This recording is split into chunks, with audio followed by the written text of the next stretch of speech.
Hola, soy Gerardo Alzate Quiroga y en este video voy a explicar un caso práctico relacionado con las fuentes del derecho. El caso es sobre Juan Hernández, un empresario mexicano dedicado a la importación y exportación de productos electrónicos. Juan celebró un contrato de compraventa con una empresa de Estados Unidos. En ese contrato, ambas partes acordaron que, si llegaba a existir una controversia, esta se resolvería conforme a los principios generales del derecho comercial internacional. Tiempo después, hubo un supuesto incumplimiento por parte de la empresa estadounidense. Ante esta situación, Juan decidió presentar una demanda en tribunales mexicanos.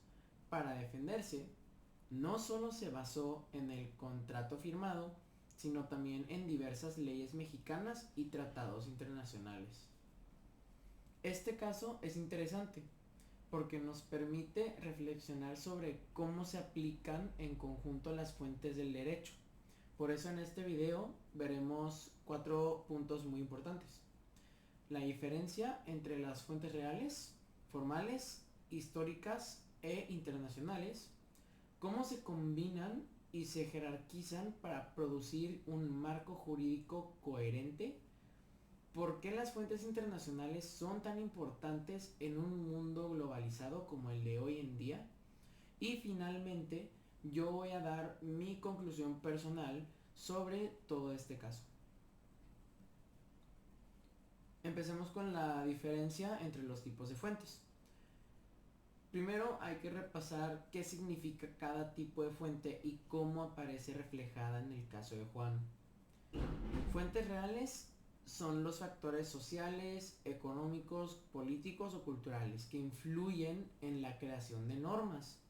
No son leyes escritas, sino las condiciones de la realidad que obligan al derecho a adaptarse. En este caso, un ejemplo es la globalización del comercio. Hoy en día las empresas no se limitan a vender en su propio país, sino que buscan mercados en todo el mundo. Esto obliga a los estados a crear normas que faciliten y regulen estas transacciones.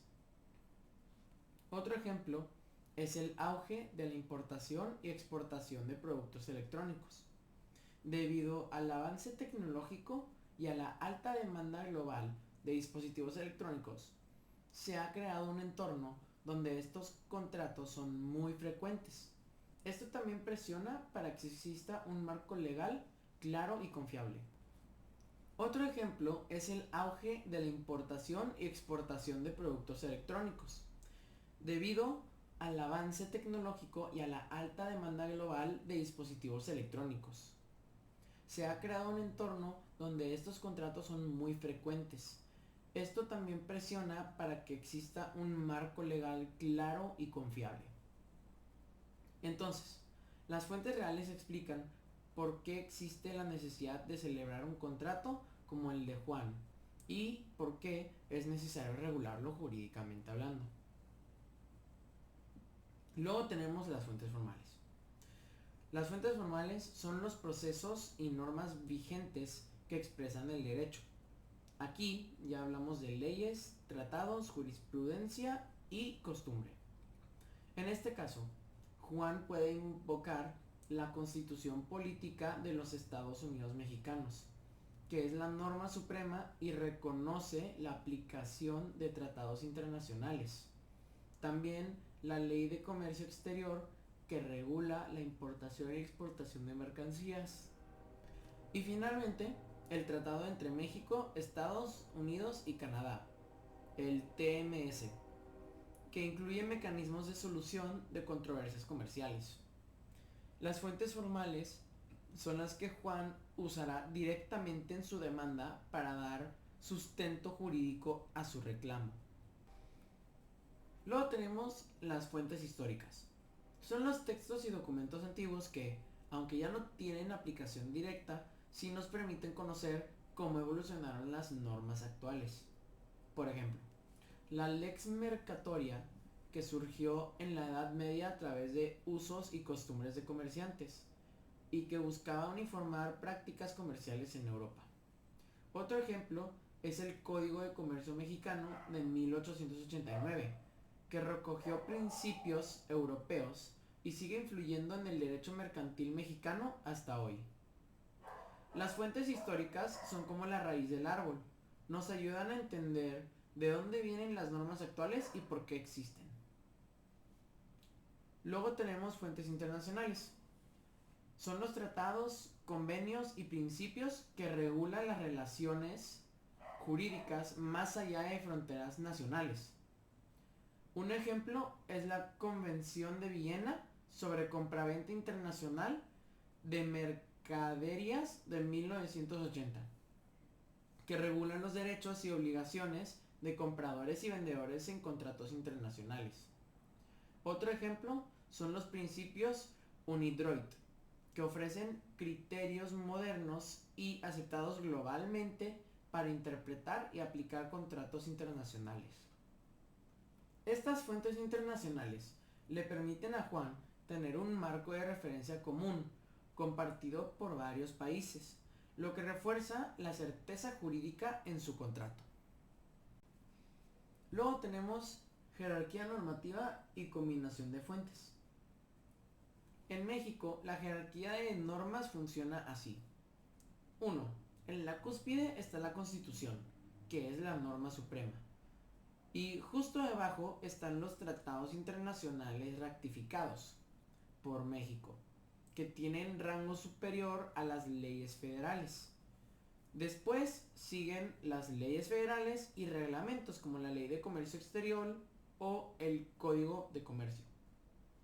Finalmente, la jurisprudencia, doctrina y costumbre que ayudan a interpretar el derecho. Ahora, ¿cómo se aplica esto en el caso de Juan? La Constitución mexicana permite aplicar tratados internacionales como parte del sistema jurídico nacional. Entonces, el TEMEC y la Convención de Viena son tratados que complementan la legislación mexicana y refuerzan sus derechos. La Ley de Comercio Exterior y el Código de Comercio regulan la práctica comercial dentro de México. Esto significa que los jueces deben interpretar de manera armónica las fuentes nacionales e internacionales, siempre respetando la Constitución. En la práctica, si hubiera contradicción entre una ley mexicana y un tratado internacional, el juez debe dar preferencia al tratado, porque así lo establece la propia Constitución. Finalmente, la importancia de las fuentes internacionales. En un contrato internacional como el de Juan, no basta con aplicar únicamente las leyes nacionales, porque cada país tiene su propio sistema. Si solo aplicáramos derecho mexicano, la empresa estadounidense podría objetar que en su país la norma es distinta. Ahí es donde entran las fuentes internacionales, que cumplen dos funciones principales. La primera es uniformar las reglas, para que las partes tengan claridad sobre sus derechos y obligaciones. Y la segunda es dar seguridad jurídica, evitando que cada país interprete de manera distinta un mismo contrato.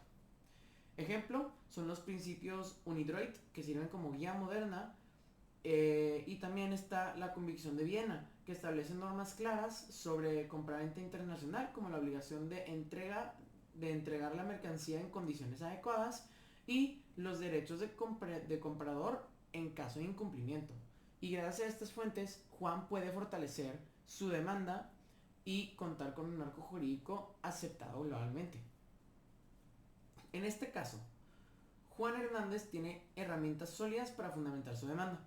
Por un lado, puede apoyarse en la Constitución mexicana, la Ley de Comercio Exterior y el TEMEC, y por otro, en normas internacionales como los principios UNIDROIT y la Convención de Viena.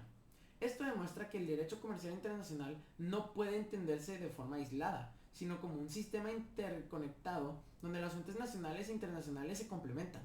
La globalización del comercio hace indispensable que los jueces y abogados dominen no solo la legislación interna, sino también los tratados internacionales. Conocer y aplicar las diversas fuentes del derecho en conjunto es fundamental para dar soluciones justas y eficaces a los problemas jurídicos. En un caso como el de Juan Hernández, estas fuentes no solo ayudan a resolver un conflicto específico, sino también reflejan cómo el derecho evoluciona para responder a las necesidades del comercio mundial. Mi conclusión es que como futuros profesionistas debemos aprender a interpretar todas las fuentes de manera integral para garantizar certeza jurídica y confiar en las relaciones internacionales. Muchas gracias por ver este video.